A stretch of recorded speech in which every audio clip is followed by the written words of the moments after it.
As I indicated earlier, this is a Sunday for our religious education, children and youth, and we're going to talk a little bit about the importance of stories. There was a time, even before written words, when people would sit around the fire at night and tell each other what they did during the day. And if it was rather exciting, it might get told more than once. And the second that story got slightly embellished, that's when it became a story. So let's take, for example, this book here. I got read lots and lots of stories from this book. And perhaps there was a young man named David, and he really did slay a large person that needed to be slain, I guess. But I think maybe what happened was that person, Goliath, kept getting bigger and bigger and bigger as the story was told again and again and again. And perhaps there was a time when there was way too much rain and things just seemed to get flooded everywhere. Well, somehow, as that story probably got told again and again, and by the way, it was told several times before the Bible even came around, as that story got told again and again, it became a flood that covered the earth. But these are stories that are important for a reason, and they teach you a lesson. And that is what was taught to me in Sunday school, and we still read a lot of the stories from this book. So let me go ahead and read it to you. I'm just kidding. Page 1. God created the heavens and the earth.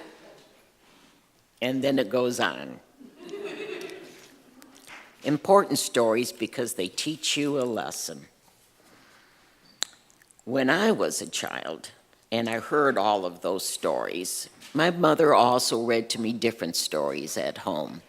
I remember a lot of Beatrix Potter. I thought the Bible stories were a lot more exciting than Beatrix Potter.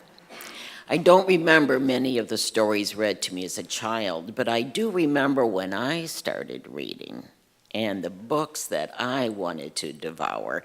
The first one I really remember was Nancy Drew. Now, she had a few lessons to teach. Number one, women are apparently rather brave and just as brave as the boys. And women can live girls can live a very exciting life. And so I read a lot of her. And then as I got into my youth, school got a little tough and my reading went way down. But I was still being told stories. My favorite stories were the one that came through the TV on Friday night, and they were told to me by a man named Gene Roddenberry. I think the TV show was called Star Trek. But all the moral stories that were told to me through that TV show, and I continue to watch Star Trek today. It still has lessons to be told. So we're going to go ahead and invite some of the youth up here to tell us a story or to have their parents read them a story that is important to them and what they are learning from that story.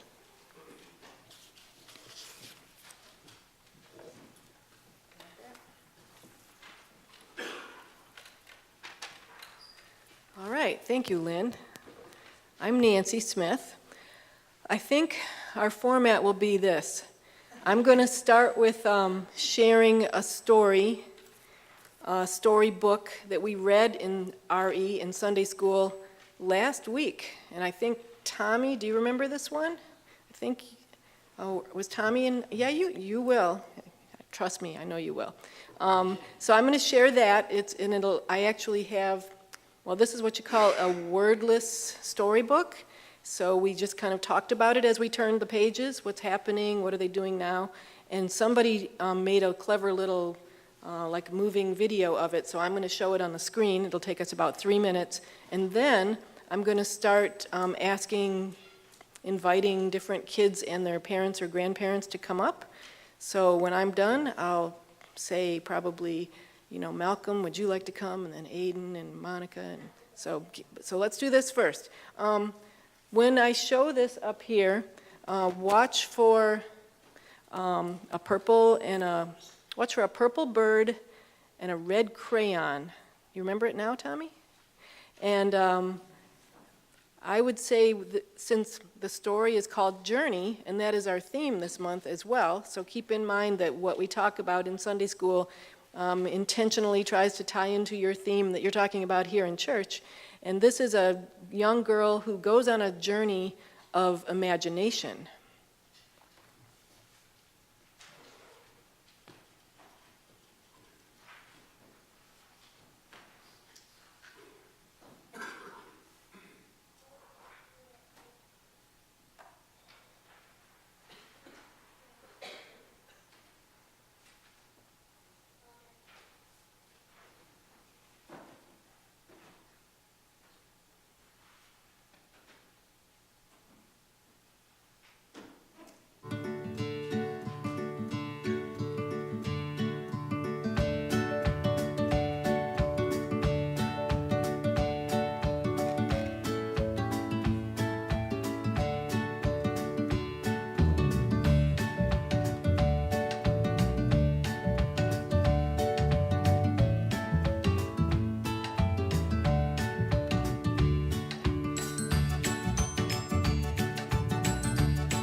GM employee program participants with a current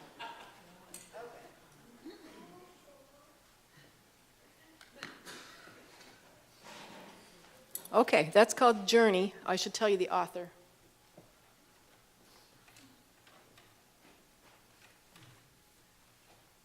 It's Aaron Becker is the author, and it's a Caldecott Honor Book, and it's a fairly recent book, and I believe it's the first of a trilogy, if you're interested in looking for that.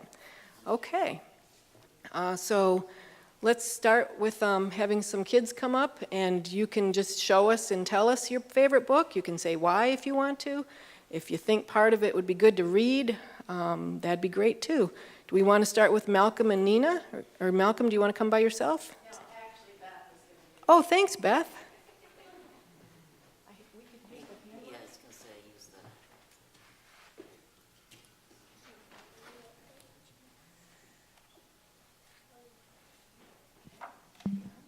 you want to tell something about your book and then I'll read that page? I really like Lego Avengers, like real people Avengers. I like all the Avengers in this world. Like I like every Avengers. I like Ben Bag, I like Getting Tuck. I was like, Dad, I just got it. What the heck? So the page that Malcolm picked to have read says, "The Avengers stared at Captain America in awe. Captain America was the ultimate hero and super soldier. He had been lost at sea during the Great War, but now Captain America had returned." Do you want to show everybody the picture?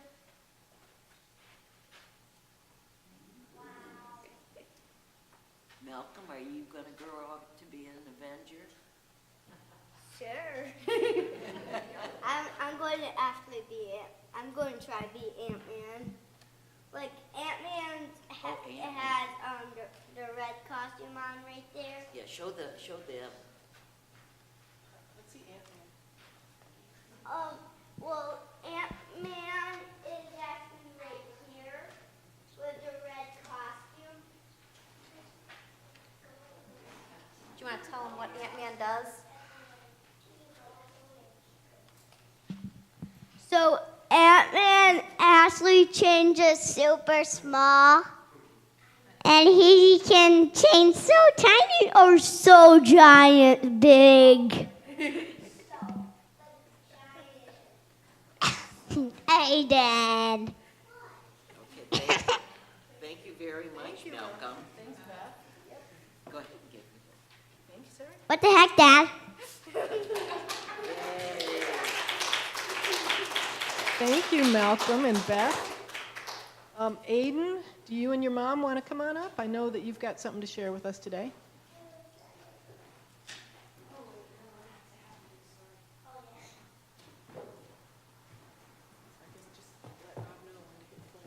Just, you want to tell them why you like the story coming up? So this yeah. is the story. You want to tell them what the story is? Yeah, I'm going to show what the story is. Okay. I'm not going to ruin the part for him. Okay.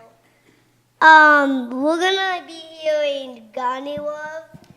It's where a Gunny Wolf and a little girl. The little girl, her mom tells her never to go into the jungle, and then she forgets, and then she sees flowers, and she thought that would be perfect. The flowers, and then she keep going into flowers, and flowers keep taking flowers. And she keeps singing this song, and then when she's done and goes back there, the Gunny Wolf, and then the Gunny Wolf comes. So there's two versions of this story.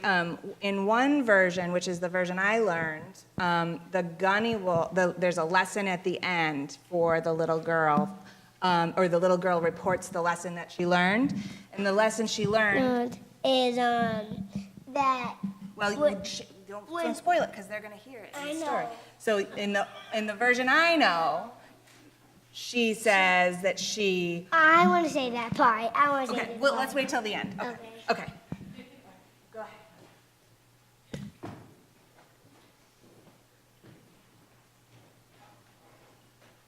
The Gunny Wolf, a tale from Africa.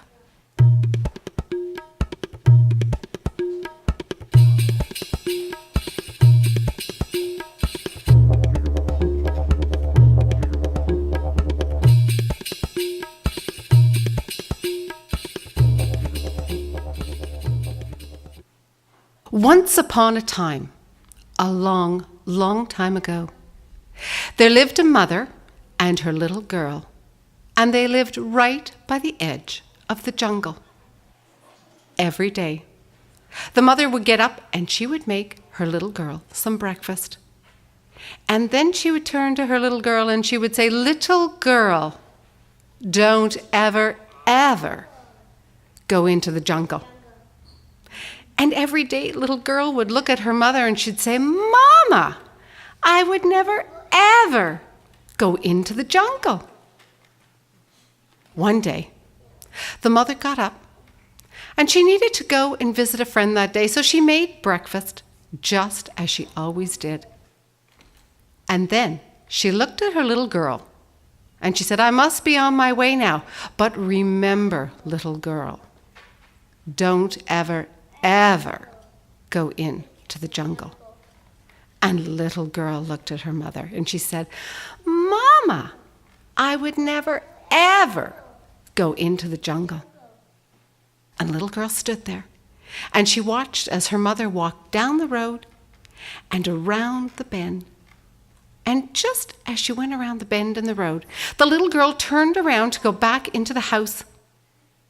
And as she was turning around, she noticed, just out of the corner of her eye, the most beautiful little white flowers that she had ever seen. And they were just at the edge of the jungle. And little girl, she forgot everything that her mother had ever told her. And she walked over to the edge of the jungle. And she began to pick the flowers. And as she picked them, she sang this song. Kumquat, kiwa, kumquat, kiwa.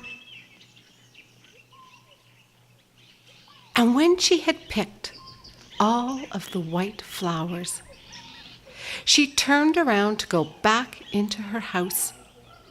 But then, just out of the corner of her other eye, little girl saw the most beautiful purple flowers she had ever seen. And they were just a little ways into the jungle.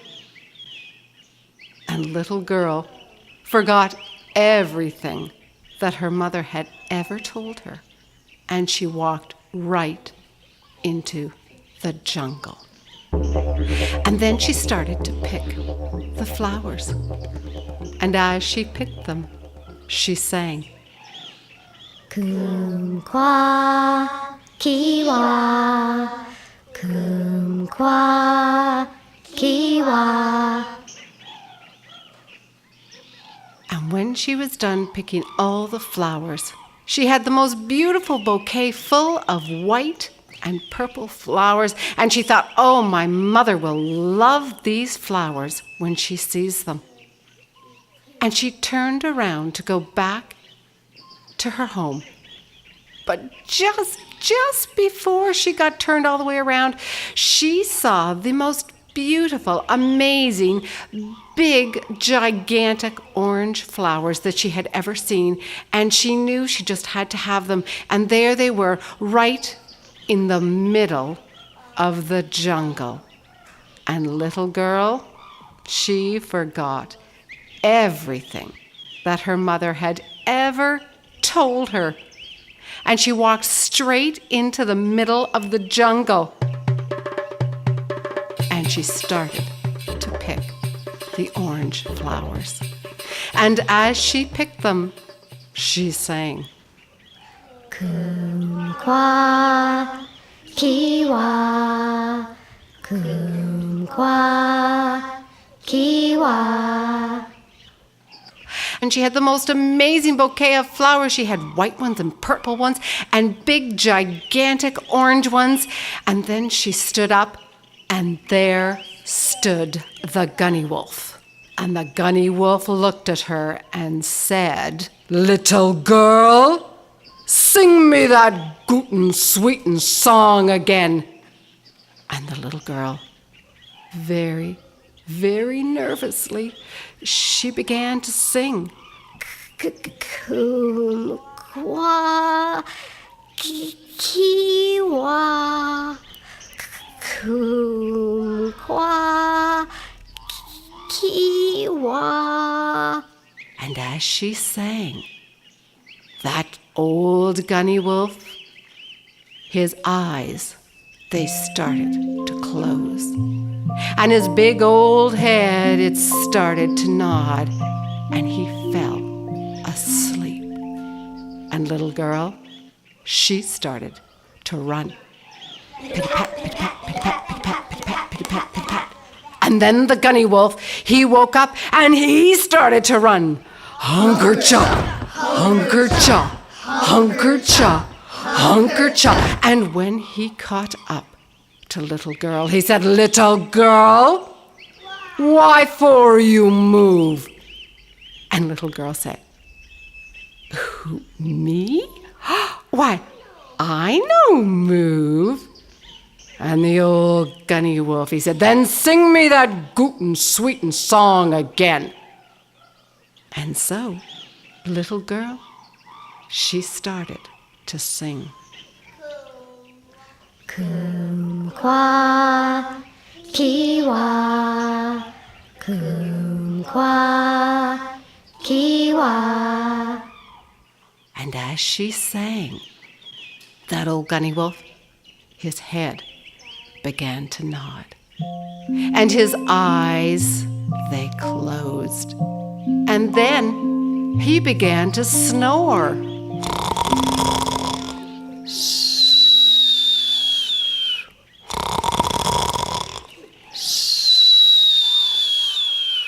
Well, little girl, she started to run.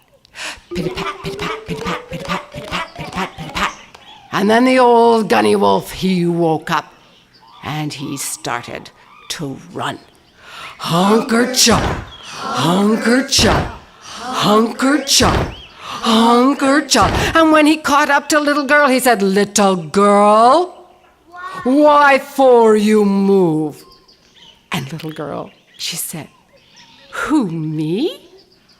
I no move." And the old gunny wolf, he said, "Then sing me that gootin' sweetin' song again."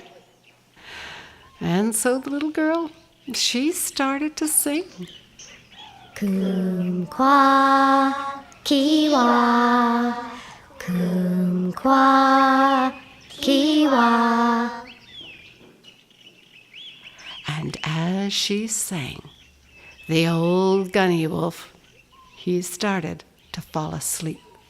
His head began to nod. His eyes, they closed tight. He started to snore.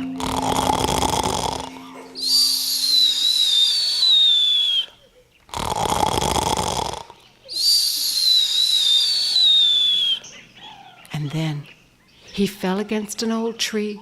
He slid right down to the ground and curled up into a little ball. And little girl, she started to run. Pitty-pat, pitty-pat, pitty-pat, pitty-pat, pitty-pat, right to the edge of the jungle. And the old gunny wolf, he woke up. Hunker-cha, hunker-cha, hunker-cha. And little girl, she kept running. Pitty-pat, pitty-pat, pitty-pat, right to the front gate of her house. And that old gunny wolf, he kept running too. Hunker-cha, hunker-cha, hunker-cha. Pitty-pat, pitty-pat, pitty-pat. The little girl ran right into her house and slammed that door tight. And little girl, well, little girl knew that if she ever went into the jungle again, that she was always smarter and a lot quicker than that old gunny wolf.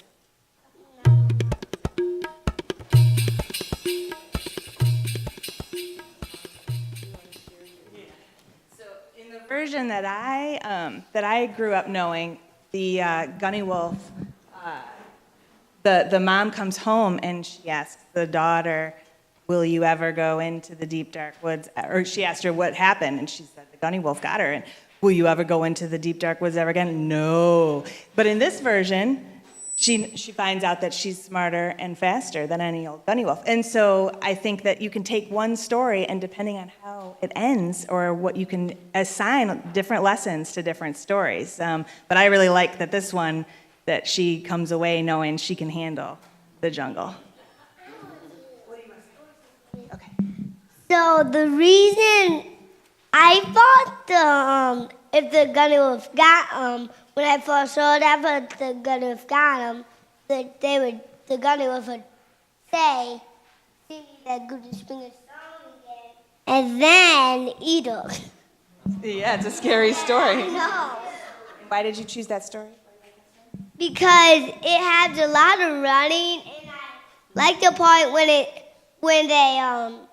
it's just so funny. I mean, and I like funny stuff.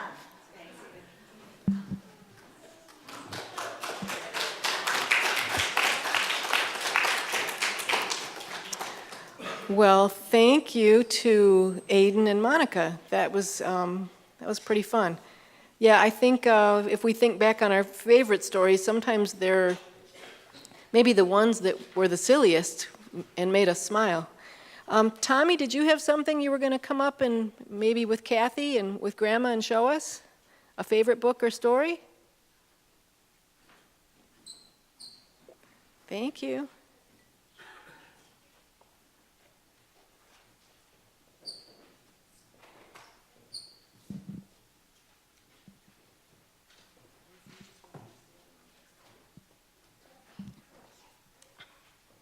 That's going to be a hard one to follow. Tommy's mom is in the nursery today. You want to talk about these two books? No? Sure? Well, these are... You hold on and I'll hold on. Can you tell them can you say what the name of it is? Can you say Paw Patrol? Turn this way so they can see. These are Tommy's two favorite books, and they're read nightly at bedtime, so I am not familiar with either one of them, but I do know that Pete the Cat has many different topics, and I'm very cool that this one is Easter, and I've seen other ones of different holidays that he's brought to the house, but I honestly don't know them. And do you want to say something? Cute. Say what? Mean. Okay. Well, he's in Young Fives class, and he's learning about 7 sight words now, and so I'm just very proud of him for doing that. And I was looking at that, but I didn't find many of the sight words in either one of these books. But this one is all about finding things, and this one I'm sure has a great story to it. And that's about all I really know. You want to say something? No. Okay. You want to go sit down? Okay, we'll go sit down. Thank you, Tommy and Kathy.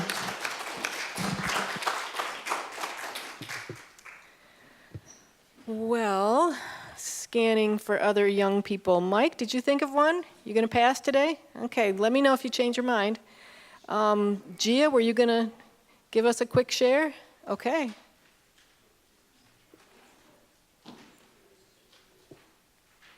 want to just use that one? It's easier.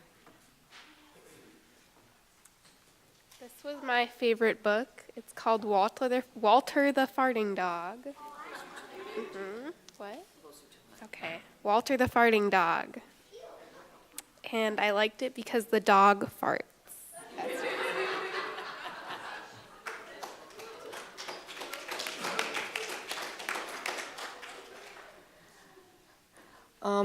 Okay, we've kind of gone from the young to the teenage. Do we have any parents that have a particular story that they would like to reminisce about, or say, you know, I read this story, or I read this to my children, and why? Anybody have anything like that they'd like to share? Cecily, good. You want the hand mic, Cecily? Oh, I suppose. Okay. Maybe not necessary. I can project. In an old house in Paris that was covered with vines lived 12 girls in 2 straight lines. They left the house at 9:30, and the youngest was? She was not afraid of snow or ice and mice. And to the tiger in the zoo, she just said, poo, or you got it. And so I was raised on that. The year was probably 1948 or 9. And we had the book. My sister and I read, and I still have that book, and I colored in it and so on. And then they came out with other chapters. There was the gypsy woman. She sighed her grief into her only handkerchief because she wanted Madeline to join the circus. So I got the doll with the blue coat and the special hat, and now they made it into a cartoon series. But I got the doll about 4 years ago for my grandkids and my grandchildren. I have 2 granddaughters, and I still like that one best of all. Of course, we have the elephant stories with Celeste and Babar, and it was always a favorite time reading before we went to sleep. My son likes Little Black Pony. Do you know that one? Little Black wasn't as big as that Big Red, but he read that with his dad, and he's 45. Brian's 45 now, but he reads that to his children. So the tradition goes on. He told his children that was my favorite story.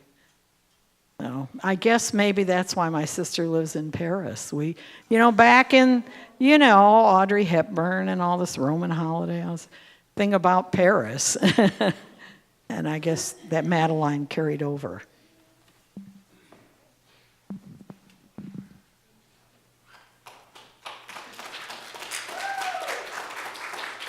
Thank you, Cecily. Anybody else? Beth. Do you want to use this one?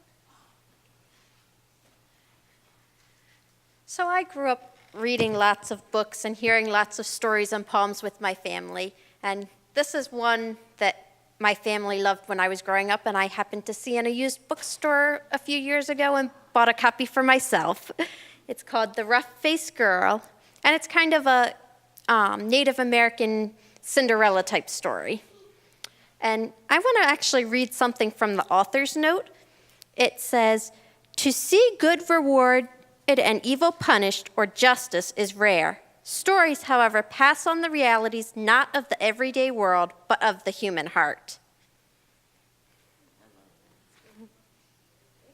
Thanks, Ben.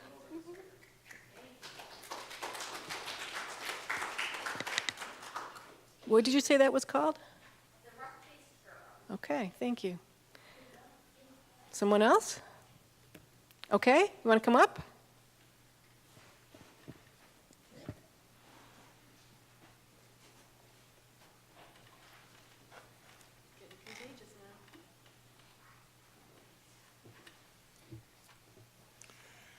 When I was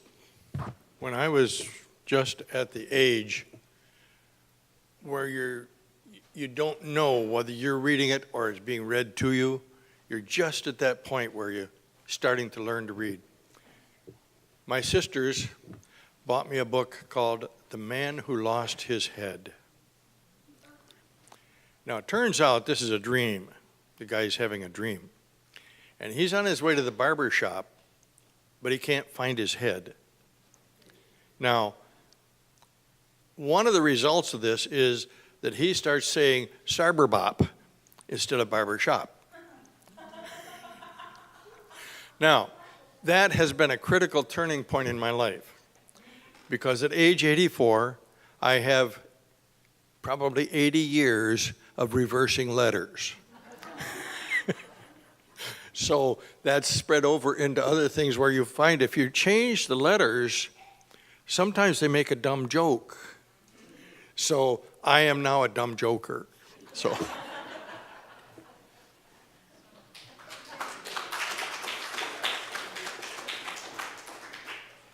Thank you. Do they call those spoonerisms when you switch sounds in the word? And I think, isn't there a Shel Silverstein poem that's all about that? It's like a whole bunch of those all strung together. Okay, someone else? No? Sure? Okay, well, I think I'm going to wrap up with something from my experience. So I'm a high school special ed teacher, and we've got lots of teachers in our congregation, current teachers, retired teachers, former teachers. I teach at Hanover Horton High School, and it's a small school, and I don't always teach English, but some years I get to teach English to teenagers, and usually these teenagers have different kinds of disabilities, but often reading is a disability area. So if you're a person with a reading disability, sometimes by the time you're a teenager, you don't really think much of reading. It's been something you've only done for school because you've had to do, and it's not very fun. So I try to, we read a couple of novels every year when I teach English, and I try to pick something that a teenager would like, right? So I've picked books that have, that are more boyish as far as the heroes and the action, like Lord of the Flies. And I've picked books that are more, the girl is the main character, like Walk Two Moons by Sharon Creech, if anybody's read that one. But my favorite from when I was in middle school is the book The Yearling. And it's by Marjorie Kinnan Rawlings. And when I read it, I wasn't told to read it for school. I think I just stumbled on it in the library. And it was already a really pretty old and crusty book. It was written in 1938. But I find that it's timeless. It's about nature and the beauty and the horror of nature. And it's about humanity and the unexpected goodness of humanity. And of course, it's mainly a coming-of-age story. And, you know, I was in middle school when I read it, so maybe that's why it spoke to me. It won the Pulitzer Prize, too, the year after it was written. It says on the back, "The Yearling has gone on to be a classic work of American literature, timeless story of backwoods Florida and the tender relationship of a young boy and his tame fawn," see the fawn, "have continued to delight and enthrall readers of all ages." It's takes place in the northern Florida, north central Florida. It's now, is it the Ocala National Forest, I think? And it's like right after the Civil War, about a family that just makes their own living on the land. They don't really have any books. The boy doesn't go to school. I'm going to just read you a little part from the end of it to finish up. So the book follows a year in the life of this boy named Jody, and his dad is named Penny.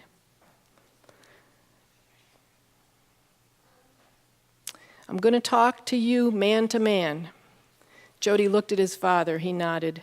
Penny said, "You've seed how things goes in the world of men.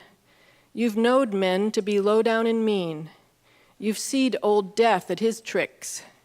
You've messed around with old Starvation. Ever man wants life to be a fine thing and easy. 'Tis fine, boy, powerful fine, but 'tain't easy. Life knocks a man down, and he gets up, and it knocks him down again. I've been uneasy all my life. I've wanted life to be easy for you, easier'n 'twas for me. A man's heart aches, seeing his young'uns face the world, knowing they got to get their guts tore out the way his was tore. I wanted to spare you long as I could. I wanted you to frolic with your yearlin'. I knowed the lonesomeness he eased for you. But every man's lonesome. What's he to do then? What's he to do when he gets knocked down? Why, take it for his share and go on." All right, thank you. Thanks, Nancy.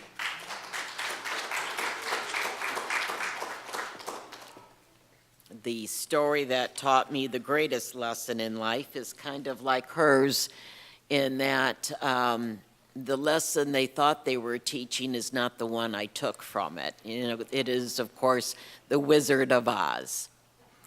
And my mother told me that the lesson from that story was that there was no place like home. I didn't get that from it, but what I did get from that story was a little girl armed with love from the Tin Man, courage from the lion, and wisdom from the Scarecrow could defeat all evil and obtain not only her dreams, but the dreams of her friends. Oh, and that the wizard wasn't real either.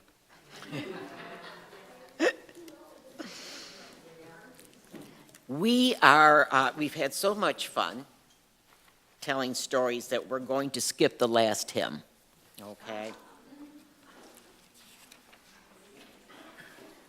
The closing words are by Patricia Polacco, and she writes, "Many of our evenings were spent by the fireplace, popping corn, eating apple wedges, and hearing rich, incredible tales. My babushka, which means grandmother, called this fire talking. Whenever she finished one of her tales of magic and mystery, my brother and I would always ask, 'Baba, is that a true story?' And she would always respond, 'Well, maybe it didn't happen, but of course it's true.'" Please join me in the unison closing words.